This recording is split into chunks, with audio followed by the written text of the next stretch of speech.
Good Monday morning, Foggers. I hope everybody had a good weekend. I hope everybody had a good time watching the Super Bowl. I hope that you can remember what happened yesterday, and that may sound a little bit dramatic, but one of the people that follows us probably drank too much, and there's probably more, but we'll keep it conservative at one. So I hope you had a good weekend with your family. I had a great weekend. I had a pretty interesting weekend. Like I said on Saturday's video, I was at my son's high school, the best high school in the country, because they make it about my son and the family, right? All of our boys and the family. And that creates just a huge family atmosphere, and I think it's awesome. But it was interesting because first and foremost, I had an officer that approached me. He knows who he is. They were working off duty there. And he walked by me and he came back and he goes, "Hey, you're the 3 a.m. fog sergeant, right?" I go, "Hey man, nice to meet you." And we had we had a couple conversations. We had some real good exchange of information and beliefs and ideas, right? And it was great. It was not by chance. That was a gut incident. It wasn't a coincidence, because he's very forward thinking in the whole world of addictions and psychology and mental health, and it was very good. It was an interesting conversation. There were many officers working there, and it was good. And the reason it was good, my wife tells me, "Oh my God, it's a great thing that they saw you." And I said, "It's unbelievable," and I'll tell you why. Because we're slowly getting out there. The information's getting out there. And what a great world this would be, right? If they recognize you for not being the guy on the news, right? Beating the snot out of a subject, or being arrested for DUI, right? Or being in a pursuit, okay? They're gonna start identifying with us for positive reasons, okay? So I thought that was a great thing. The other thing that I wanted to share with you, and like we said here at 3M Fog, I am completely open book, honest with everybody, for better and for worse. And some of the worst times will come at times. So, I was helping my son's coach cook, and it was a very long day. And like I said, we had an amazing time. I love that school.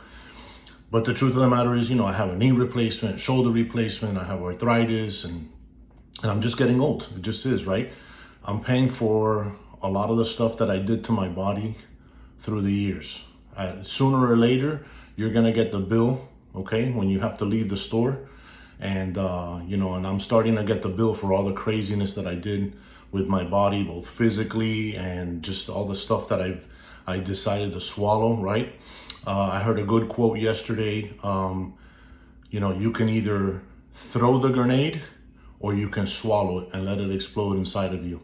And I thought that was this is a person who is very well versed in the world of trauma. He's a combat veteran, and he does amazing things to help children. So I wanted to steal that line from him, right? His name is Victor Marx. He was on the Sean Ryan show. And it's just, if you get a chance to see that interview, it's amazing. He's an amazing man that does things to help children. And why does he do that? Not just because we want to help children and we love children. It's because of the trauma that he had in his life. And I'll be honest with you, I turned off his interview because his background, his childhood is so dark and so traumatic that I felt like I was sliding back into a place I didn't want to be. So I turned it off. And today, a little bit more refreshed, back in the light, I will continue to see it. But he's an amazing man that does. Victor Marx on the Sean Ryan show, if you get a chance to see that. Anyway, so back to this. So I'm at my son's school, and we had a phenomenal time. There were like 60 pigs that they roasted, like literally 60 cajachinas. Yes, there was a lot of alcohol and stuff, but nobody got out of control. It was just a great family time. I haven't had a great family time like that in a long time. So, but what happened was, when I left there, I was just flat out in pain, right? I mean, pain. And one of my addictions I haven't tapped into you guys with were pain pills, okay? And although I say alcohol was the worst because you don't remember, with pain pills you remember, but you're just, I remember being told I look like a caged lion. And we'll get into that addiction eventually. But what I wanted to tell you was that you guys helped me. And how did you help me? Because when I left there, And I wasn't craving. There's a difference in thinking and there was a difference in craving, okay? And I could have very easily been justified in getting and taking some of those pain pills because I was in legitimately awful pain. I mean, I could barely walk, and I got home, I took a shower, and I laid in bed, and I didn't even know how. Like, I wanted to go get a glass of water. My wife wasn't home, and I was like, I thought about it. Like, I'm just not gonna go to the kitchen and get water, right? But I said to myself, and I told her later, that a lot of people write to me, oh my God, the way you speak and all that. Well, I'm no great speaker. I don't think very highly of myself in that area, right? I'm not stupid, but I'm honest. And people see through bullshit and smoke and mirrors, and it's honesty. And there's such a lack of it in this world that when you see it, you hold on to it and you think it's great, right? So I didn't want to take the pills, although I would have been completely justified. And again, I wasn't craving because I've been past that addiction for quite a while. But I was thinking about it, like, shit, man, I need to take something. So what did I do? I got home and I took Tylenol, right? Because I didn't want to have the idea of coming here in front of this camera and speaking to all of you about what you should be doing or could be doing, right? And being masked by that former addiction that I had. And again, I would have been completely justified, but I didn't want to do that.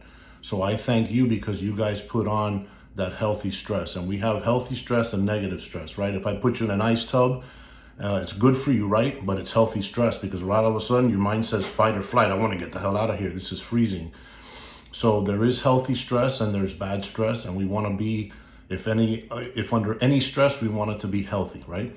So I didn't take any pain medication. I took Tylenol, and I just, today's probably going to be the first day that I'm walking without limping. And you know what? I'll take it, okay? I'll take it because it's better for me, and it allows me to continue to give honest testimony and stuff to you, okay? So thank you for that.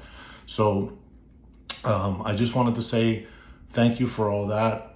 We got noticed. Officers out there are noticing. The young ones, if we could take a preemptive strike and all these things that we're doing, that's what we want to do. We don't want to wait till you're in the hole. Although we can get out of the hole, we want to make sure that we say, hey, look at these holes and landmines and avoid them, okay? And that's what we're also asking for departments to do, to implement training so these officers know it's not the guy with a gun, right? It's not the not wearing the seatbelt, and it's not, all these things. It's the landmines and the pitfalls that come with this profession, and they come. I don't care who you are, they're gonna come. You may not be an alcoholic, you may not be a pill or drug addict, but you're gonna have anger and you're gonna have other things coming through you, okay? So I'm grateful. I hope that you had a good weekend with your family. I hope that you didn't drink too much and that you're aware of what's going on today. And if you feel today like, man, I got a little out of hand yesterday, then good. Make today a better day, okay? Let's press that reset button, okay? So I just wanted you guys to be uplifted today, that you guys continue to help me, and I hope that I continue to help you, and we'll move on from there, okay? So a happy Monday to you guys. Take the garbage out, stay in the fight, okay? It's okay to get knocked down to one knee, but we don't fucking get knocked out, right? We always go home. We have that same mentality that we have when we're dealing with bad guys. We should have it with our addiction and our mental health and our soul, okay? Take care of your soul, all right? And that's it. 3 a.m. fog, man. Happy Monday. Stay safe, stay hydrated, and let's get at it, okay? Take care, guys. Thank you so much.